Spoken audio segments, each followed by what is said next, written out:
अस्सलाम वालेकुम स्टूडेंट्स हम 10th फिज़िक्स का चैप्टर 14 पढ़ रहे हैं and we will study about 14.11 electric power. Students grade 9 में आपने पढ़ा था rate of doing work is known as power, यानी हम ये देखते थे कि कौन सी बॉडी कितने कम टाइम में ज़्यादा वर्क डन करती है वो उसकी ज़्यादा पावर को रिप्रेजेंट करती है। जैसा कि देखा जा सकता है कि अगर आप ने किसी को 1 घंटे का काम है और 2 पर्सनस को आपने असाइन कर दिया है और एक पर्सन है वो उसी 1 घंटे के काम को 30 मिनट में फिनिश कर रहा है और दूसरा पर्सन है वो उसको 1 आवर में फिनिश कर रहा है। The person who complete its work in 30 minutes will have a much power as compare to completion of work in 1 hour। Okay, तो हम ये देखते थे कि लेट्स सपोज आप 2 persons हैं, उनको आप रेस लगवाते हैं, ठीक है। उनको कहते हैं कि 100 किलोमीटर का फासला है और आप उनको टाइम दे देते हैं कि ये आपने लेट्स सपोज 1 घंटे में ख़त्म करना है। The person who will complete its race in before 1 hour, और एक पर्सन है जो कंप्लीट 1 घंटे से ज़्यादा टाइम लेता है रेस कंप्लीट करने में। तो जो कम टाइम लेता है it will have much power as compare to a second person who take a much time. So rate of doing work is known as power. लेकिन अब थोड़ा सा हम इस डिफिनीशंस को शिफ्ट करते हैं इलेक्ट्रिक पावर में। ओके, सेम चीज़ है, simple is that the amount of energy supplied by a current and unit time, यानी करंट को जो अमाउंट ऑफ एनर्जी सप्लाई की जाती है सर्किट के अंदर थ्रू फ्लो करने के लिए, ओके, वो एनर्जी सप्लाई की जाती है इन यूनिट टाइम, ठीक है, वो उसकी इलेक्ट्रिक पावर कहलाती है। ये जो डिफिनीशन है ये स्टूडेंट्स हम डायग्राम से ज़रा ज़्यादा अच्छी समझ सकते हैं। ओके, हम एक डायग्राम बना लेते हैं circuit type.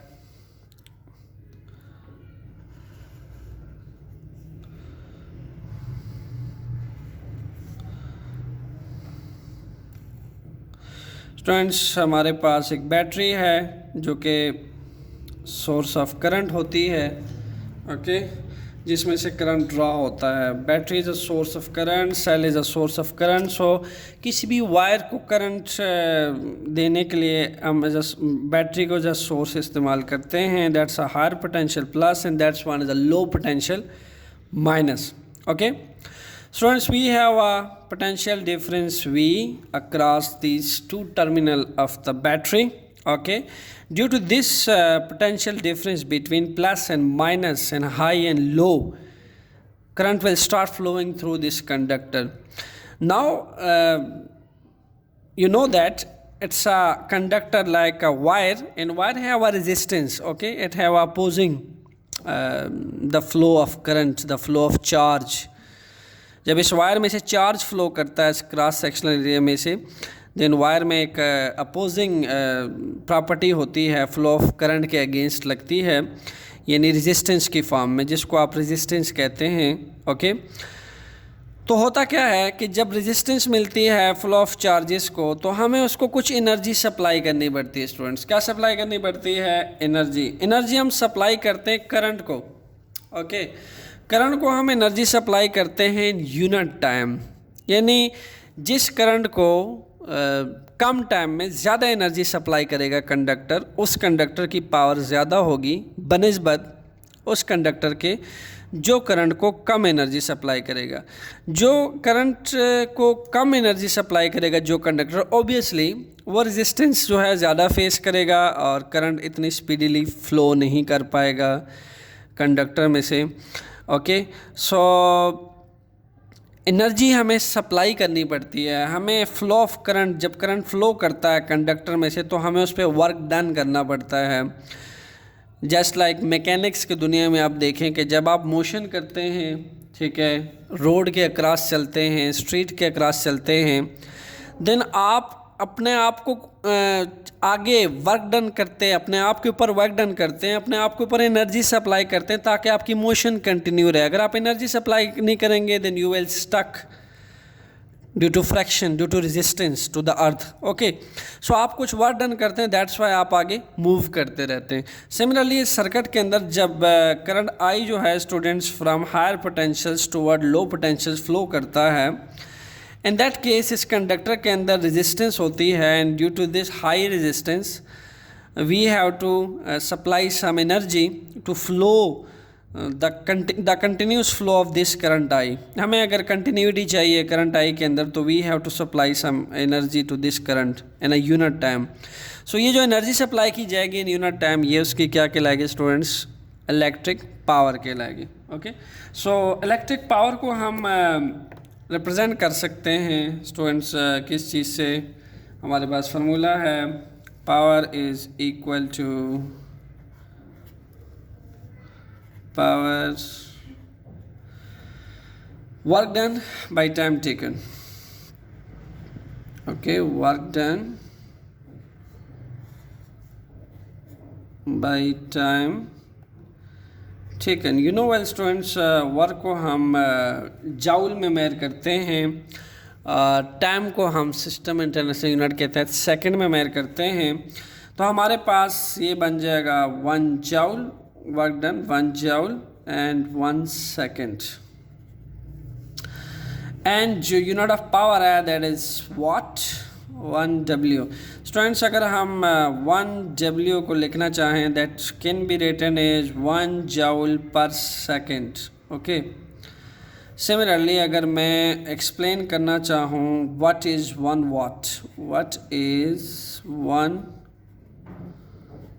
watt in that case? Student simple, अगर मैं करंट आई को 1 जॉल की एनर्जी सप्लाई करता हूँ, इस करंट आई को जो फ्लो कर रहा है from higher to low potentials, from plus terminal to low terminal, इसको मैं 1 जॉल की एनर्जी सप्लाई करता हूँ, और ये अपने कंटिन्यूसली फ्लो के लिए 1 जॉल की एनर्जी कंज्यूम करता है अपने कंटिन्यूस फ्लो करने के लिए, और उसके लिए जो टाइम टेकन लेता है that is 1 second.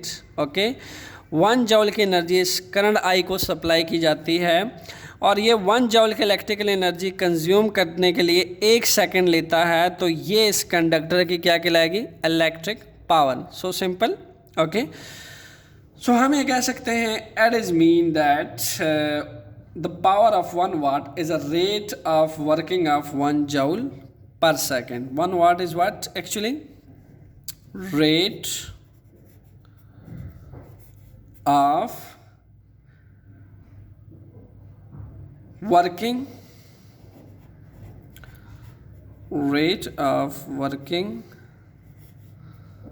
of 1 joule per second. Students, so simple, at a rate of working of 1 joule, यानी अगर आपका करंट आई फ्लो करता है from higher potentials to low potentials, तो obviously we have to do work done to continuously flow of current I. ठीक है, we have to supply some amount of energy. So हम जो work done करते हैं current I के ऊपर, इस जब उसको रेजिस्टेंस फेस करनी पड़ती है, collisions between electron lines in atoms face करनी पड़ती है, देन हमें उस पर वर्क डन करना पड़ता है। जस्ट लाइक जब फ्रैक्शन हमें मिलती है मैकेनिक्स के अंदर, जब हम मूव करते हैं तो हम वर्क डन करते हैं खुद पे, ऐसे ही हमें इस करंट आई पे वर्क डन करना पड़ता है ताकि कंटिन्यूसली फ्लो करता रहे सर्किट के अंदर। ओके, तो हम सपोज करते हैं कि हमने इसको 1 जॉल का वर्क डन किया इस पे। ओके, 1 जॉल की एनर्जी इस पे कंज्यूम की, और 1 जॉल की एनर्जी का वर्क डन करते हुए इसने 1 सेकेंड का टाइम लिया फ्लो करने के लिए। ये स्टूडेंट्स इस कंडक्टर्स की इलेक्ट्रिक पावर होगी। Okay students, you should remember actually watt जो है 1 वाट, ये बहुत स्मॉल यूनिट है। ओके, बहुत स्मॉल यूनिट है जो स्मॉल पर्पस के लिए यूज़ करते हैं हम। जो इलेक्ट्रिक पावर की बिगर यूनिट्स है दैट इज़ किलोवाट्स, और ये हमारे पास कमर्शियल पर्पस के लिए यूज़ होती है। आपको पता है कमर्शियल या इंडस्ट्रियल लेवल पे बड़े बड़े मीटर लगे होते हैं, वहाँ पे फिर हमें स्मॉल एनर्जी कंज्यूम नहीं करनी पड़ती वर्क डन करने के लिए, वहाँ पे large amount of energy consume होती है वर्क डन करने के लिए इंडस्ट्रियल लेवल पे या कमर्शियल लेवल पे। सो दैट्स वाई हम वाट को नहीं यूज़ करते वहाँ पे। जो हम कमर्शियल पर्पस के लिए जो यूनिट यूज़ होता है that is kilowatt.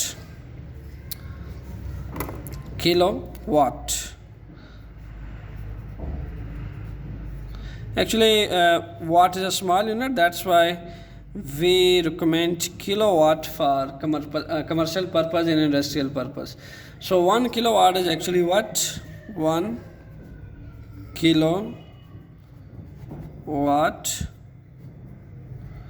so that is equal to 1000 watt. 1 k as for 1000 watt. Okay, so we can write 1 kW is equal to 1000 W in short form. Okay, students होता क्या है कि जो पावर है उसको हम सिंपल W से represent करते हैं। ओके, एंड किलोवाट को हम kW से रिप्रेजेंट करते हैं। K for kilo, W for watt, and watt is a unit of power. Okay, so जब वर्क डन किया जाता है स्टूडेंट्स थ्रू सर्किट्स, हम वर्क डन करते हैं तो equal amount of energy consume होती है। यानी अगर हम 1 जॉल ऑफ वर्क डन करते हैं तो 1 जॉल की ही एनर्जी जो है ये करंट आई कंज्यूम करता है अपनी कंटिन्यूटी फ्लो के लिए। ठीक है, 1 joule of work done means it will consume 1 joule of electrical energy. So we can also say that electric power is the rate at which electrical energy is consumed. Students, हम ये भी कह सकते हैं कि इलेक्ट्रिक पावर वो power है जिस रेट से, यानी कितने टाइम में कोई कंडक्टर कितनी एनर्जी कंज्यूम करता है, ये उसकी इलेक्ट्रिक पावर कहलाती है। ओके, सो हम यूँ भी लिख सकते हैं electric power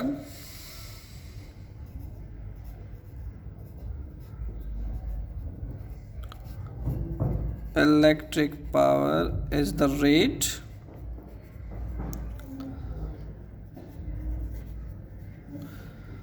okay at which electrical energy is consumed.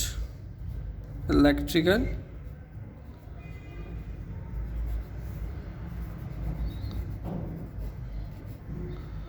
Energy is consumed. Simple, हमने वर्डन की तो बात कर ली। ऊपर हमने कहा कि इलेक्ट्रिक पावर वो होती है जो रेट ऑफ डूइंग वर्क होता है या वर्क डन होता है कंडक्टर में करंट आई के फ्लो अप करने के लिए, और जितना वो टाइम लेता है वो 1 वाट कहलाता है। तो हमने सेकेंडली ये बात की कि एक्चुअल में एक करंट आई को जो अमाउंट ऑफ वर्क डन उस पर लगाया जाता है उसके कंटिन्यूसली फ्लो के लिए, स्टूडेंट्स उतनी ही इलेक्ट्रिकल एनर्जी भी वो कंज्यूम करता है। यानी 1 जॉल of work done means 1 जॉल of electrical energy वो कंज्यूम करता है। तो हम फिर ये भी तो लिख सकते हैं कि electric power is the rate of electrical energy is consume, जिसपे जितनी इलेक्ट्रिकल एनर्जी वो कंज्यूम करता है। दूसरे लफ्ज़ों में हम ये भी कह सकते हैं electric power is the electrical energy consume पर सेकंड, यानी 1 सेकंड में वो कितनी इलेक्ट्रिकल एनर्जी ये करंट आई अपने कंटिन्यूसली फ्लो करने के लिए कितने इलेक्ट्रिकल एनर्जी 1 सेकंड में कंज्यूम करता है, वो इसकी इलेक्ट्रिक पावर कहलाएगी। ओके स्टूडेंट्स, सो हम ये कह सकते हैं व्हेन इन इलेक्ट्रिकल अप्लायंसेस, यानी जो कंडक्टर्स होते हैं, फ़ैन हो गया, बल्ब हो गया, इस तरह की चीज़ें होगी, ये जब इलेक्ट्रिकल अप्लायंसेस इलेक्ट्रिकल एनर्जी 1 जॉल पर सेकेंड यूज़ करते हैं तो वो हमारे पास किसके इक्वल होते हैं? 1 वाट के इक्वल होते हैं, because 1 what is what actually 1 जॉल पर सेकेंड। ओके, बल्ब हो गया, फ़ैन हो गया। सपोज़ किया हमने कि अगर हम उसको 1 जॉल ऑफ इलेक्ट्रिकल एनर्जी देते हैं, सप्लाई करते हैं करंट आई के लिए, उसके फ़्लो करने के लिए 1 सेकंड में, तो 1 जॉल ऑफ इलेक्ट्रिकल एनर्जी अगर वो 1 सेकंड में कंज्यूम करते हैं, that will be equal to 1 watt. Okay students, अब हम कुछ फार्मूला की तरफ बढ़ते हैं। इलेक्ट्रिक पावर के हमारे पास डिफरेंट टाइप्स ऑफ फार्मूला हैं। हर फार्मूले पे हम गौर करते हैं कि उसका इलेक्ट्रिक सर्किट्स के साथ क्या कम्बिनेशन है और इलेक्ट्रिक पावर को हम कितने तरीक़ों से कैलकुलेट कर सकते हैं और उसका यूजेज कहाँ कहाँ है। Okay students, formula for electric calculating electric power को देखते हैं। इसमें हमारे पास जो फर्स्ट हमें फार्मूला लिखा है, that is equal to power is equal to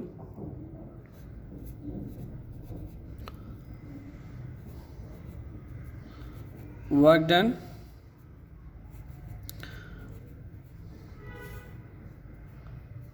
by time. Okay, so we can represent work done by capital W and time taken by small t. So we can write P equal to W by T. Okay, and हमें ये पता है कि work done W जो इस current I पे होगा।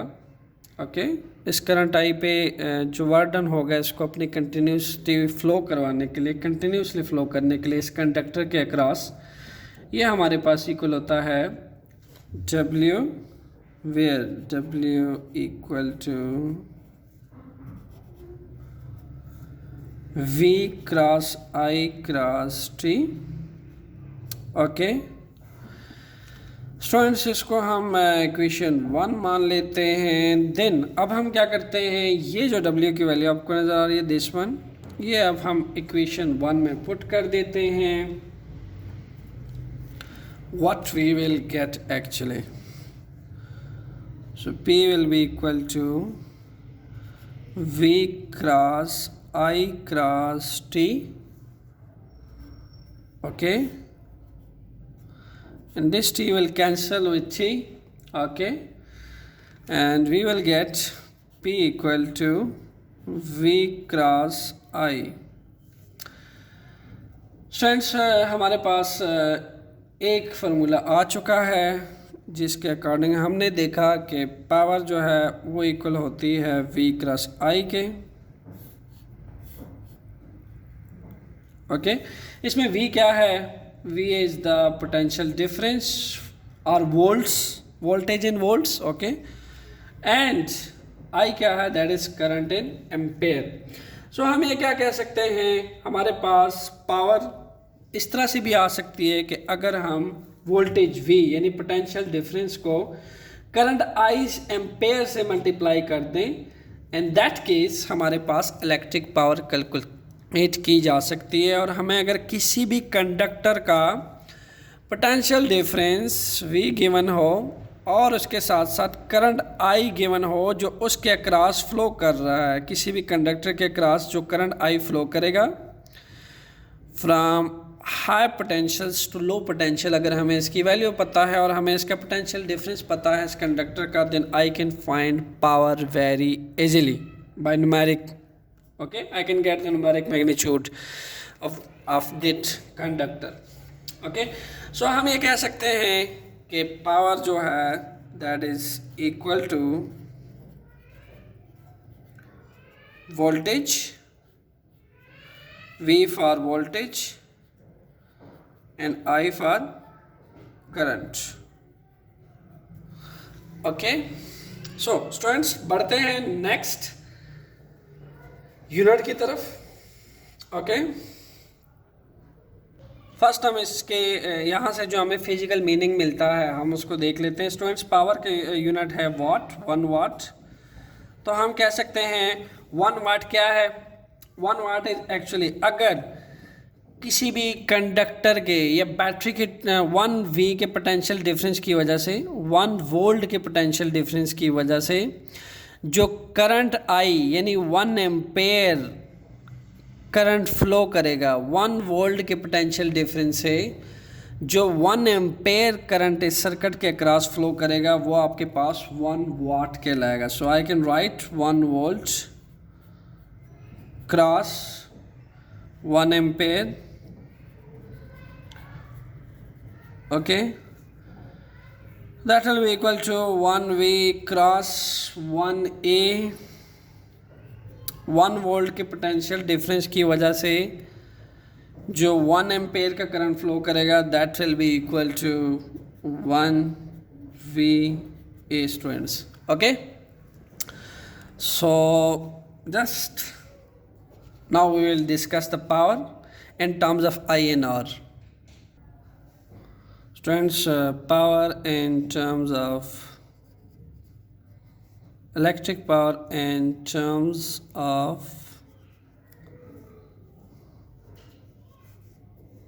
I and R. Okay, I यहाँ पे करंट है और R यहाँ पे रेजिस्टेंस है. ओके, सो हमने प्रीवियस प्रूफ किया कि P जो है that is equal to P is equal to V cross I. The voltage across the terminal of the battery, you can say that the voltage occur between the conductors and the current I flow through the conductor. 1 volt of potential difference push the 1 ampere currents through the conductor that is equal to 1 watt. Okay, ये हम last time अभी देख चुके हैं. Students, now from Ohm law इस potential difference को देखते हैं. ये हमें ओम लॉ से भी मिलता है. Now from Ohm law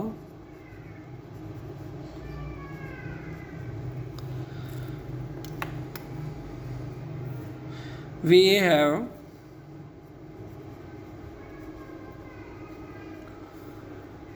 VI V by I is equal to R, so I can write V equal to I cross R. That one is I, यहाँ पे I डिवाइड हो रहा है, दूसरी साइड पे मल्टीप्लाई हो जाएगा. ये आपके पास V की वैल्यू है. ओके स्टूडेंट्स, हम इसको पुट कर सकते हैं वेरी इजीली. किस में? इस इक्वेशन 2 में. इसको हम इक्वेशन 2 इसलिए कह रहे हैं कि हम ऑलरेडी इसे पिछले केस में इक्वेशन 1 असाइन कर चुके हैं. इसको हमने इक्वेशन 2 कह दिया है. Now put this value of V and equation 2 here. Okay, now I will put P equal to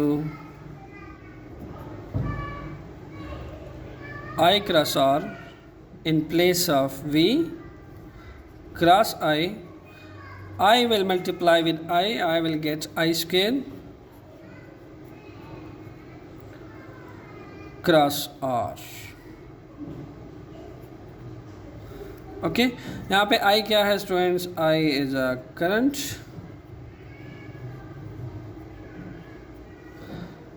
R is the resistance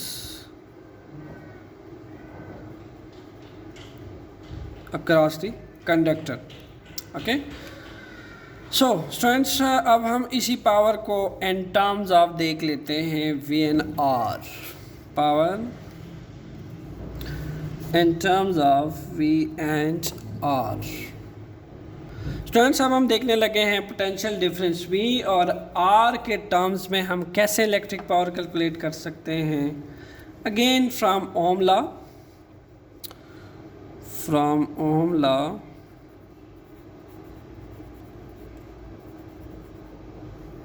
I can write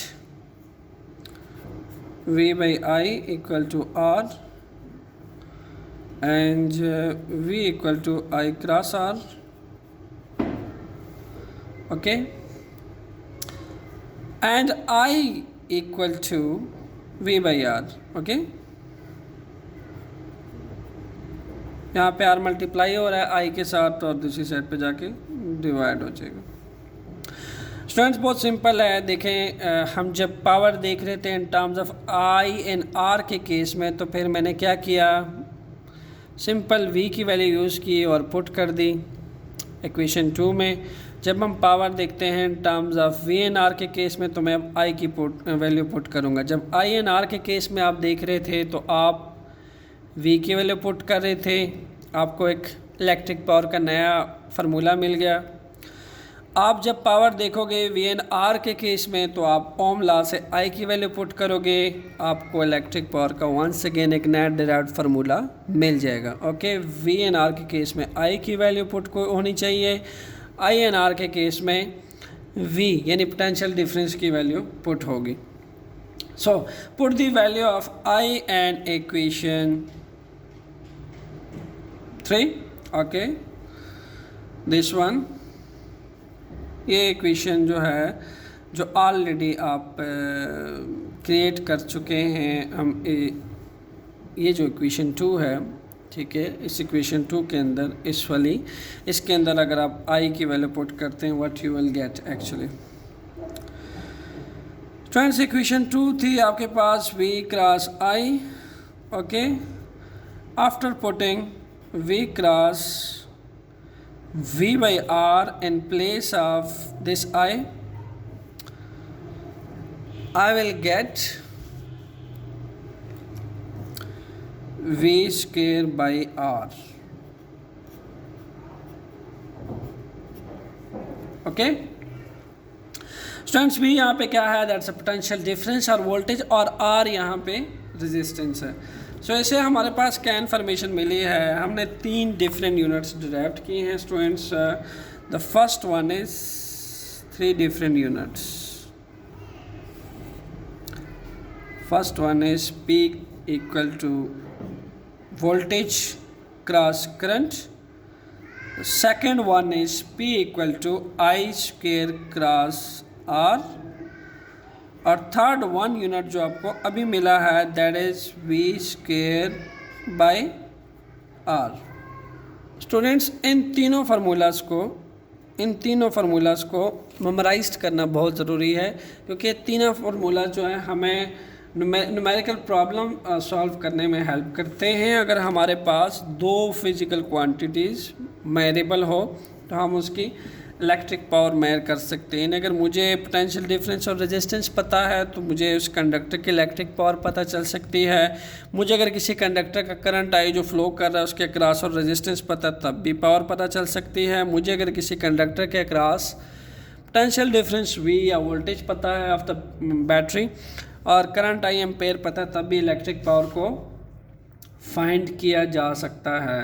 okay student, जो लास्ट हमारे पास रिजल्ट आया है उसमें हमें पता चल रहा है ये वाला रिजल्ट जो है ये क्या बता रहा है कि पावर जो है ये उसका इन्वर्सली रिलेशन है किस चीज़ के साथ, रेजिस्टेंस के साथ। Power and resistance both are inversely proportion to each other, and power and voltage V potential difference is directly proportion to each other. इसका मतलब क्या है, देखें, इसका मतलब ये है कि आप के पास जितना हाई रेजिस्टेंस कंडक्टर होगा, जैसे लास्ट टाइम हमने नाइक्रोम वायर को देखा था। नाइक्रोम वायर ये बहुत हाई रेजिस्टेंस वायर होती है, ओके, और एक दूसरी तरफ होती है copper wire. Students, copper wire बहुत लो रेजिस्टेंस वायर्स होती हैं, नाइक्रोम वायर बहुत हाई रेजिस्टेंस वायर होती हैं।